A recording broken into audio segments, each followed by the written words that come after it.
एक अधूरी जिम्मेवारी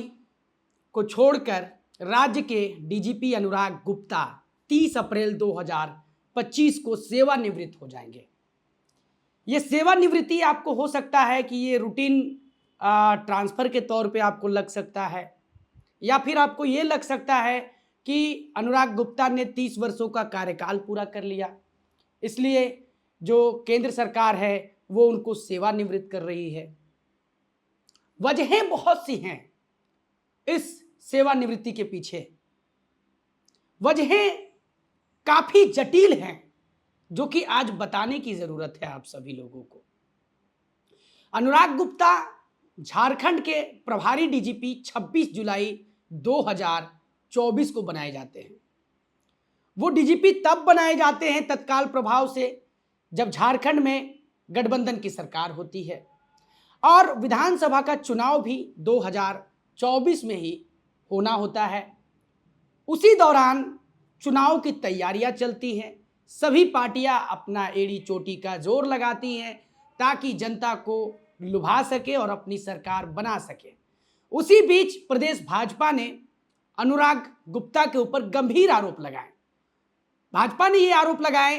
कि जो अनुराग गुप्ता डीजीपी हैं वो सत्ता पक्ष के कार्यकर्ता के तौर पर काम कर रहे हैं, जो कि संवैधानिक नहीं है। ये शिकायत उन्होंने भारतीय निर्वाचन आयोग से की, जिसके बाद भारतीय निर्वाचन आयोग ने जो है डीजीपी अनुराग गुप्ता को तत्काल प्रभाव से डीजीपी के पद से मुक्त कर दिया था। विधानसभा का चुनाव होता है, एक बार फिर से झारखंड में हेमंत सोरेन की सरकार पूर्ण बहुमत के साथ गठबंधन के साथ मिलकर सरकार बनाती है, जिसमें कांग्रेस, आरजेडी और जेएमएम और भी अन्य घटक दल शामिल होते हैं। और उसके बाद 26 नवंबर 2024 को तत्काल प्रभाव से, या फिर यूं कहें कि जो संवैधानिक एक तरीके से कहा जाए जो प्रक्रिया है उसको ना अपनाते हुए, जो तेलंगाना में, पश्चिम बंगाल में जो नियम है कि डीजीपी की नियुक्ति जो है एक रिटायर्ड जज की अध्यक्षता में की जाती है,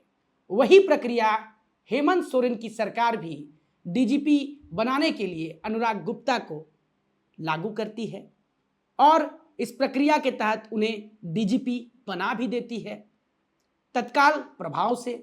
अब ऐसे में जो डीजीपी की नियुक्ति प्रक्रिया होती है वो यूपीएससी पर निर्भर करती है। यूपीएससी पैनल बनाती है और नाम सुझाव करती है राज्य सरकार को कि ये 3 नाम हैं, आप जो है इनमें से किन्हीं को भी डीजीपी बना सकते हैं। लेकिन दूसरी तरफ देखा जाए तो जब अनुराग गुप्ता डीजीपी बन जाते हैं उसके बाद केंद्रीय गृह मंत्रालय को प्रदेश भाजपा की ओर से लेटर भी लिखा जाता है कि ये असंवैधानिक है और अंततः एमएचए से लेटर भी आ जाता है झारखंड सरकार को कि 30 अप्रैल के बाद जो राज्य के डीजीपी के पद पर अनुराग गुप्ता बने हुए हैं उनकी जो है कार्यप्रणाली को समाप्त किया जाए और नए डीजीपी का चुनाव जो है संवैधानिक तरीके से किया जाए। अब ऐसे में जबकि हेमंत सोरेन विदेश दौरे पर थे और अब हेमंत सोरेन जो है राज्य में वापस लौट चुके हैं और राजनीतिक सरगर्मी भी बढ़ चुकी है और लगातार इस तरीके से डीजीपी का बदलाव करना ये लॉन्ग टर्म गोल को कैसे पूरा करेगी झारखंड सरकार, ये भी एक प्रश्नवाचक चिन्ह खड़ा करता है। अब ऐसे में जब नए डीजीपी का चुनाव सरकार करेगी तो किन्हें डीजीपी बनाया जाएगा ये भी संशय है, या फिर से कोई जुगाड़ लगाकर राज्य सरकार अनुराग गुप्ता को ही डीजीपी बनाए रखेगी, ये भी कहीं ना कहीं संशय और एक तरह से कहा जाए गहन राजनीतिक विचार विमर्श का विषय बना हुआ है। ऐसा मैं इसलिए आप लोगों को कह रहा हूं चूंकि जिस तरीके से अनुराग गुप्ता की नियुक्ति होती है और नियुक्ति के बाद जो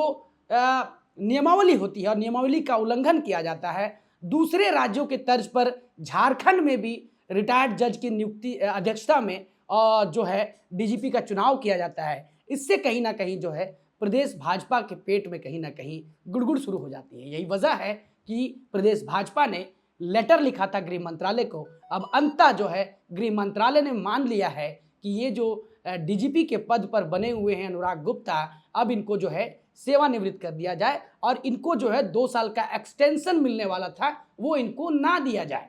हालांकि अब देखने वाली बात होगी कि क्या फिर से कोई जुगाड़ लगाकर राज्य सरकार अनुराग गुप्ता को डीजीपी के पद पर बनाए रखती है या सेवानिवृत्त करती है। मैं आपको ये बता दूं कि एमएचए से लेटर तब आया जब गृह सचिव की वंदना दांडेलकर जो हैं गृह सचिव हैं, उनको जो है कई एक बार फोन भी आए लेकिन फोन रिसीव नहीं हुआ। राज्य गृह विभाग की ओर से कोई जवाब नहीं मिला। अंततः लेटर जारी किया गया और उस लेटर में अल्टीमेटम दिया गया है केंद्र सरकार की ओर से कि 30 अप्रैल 2025 के बाद जो है इनको अनुराग गुप्ता को जो है सेवानिवृत्त कर दिया जाए। फिलहाल आप क्या सोचते हैं इस पूरी खबर पर,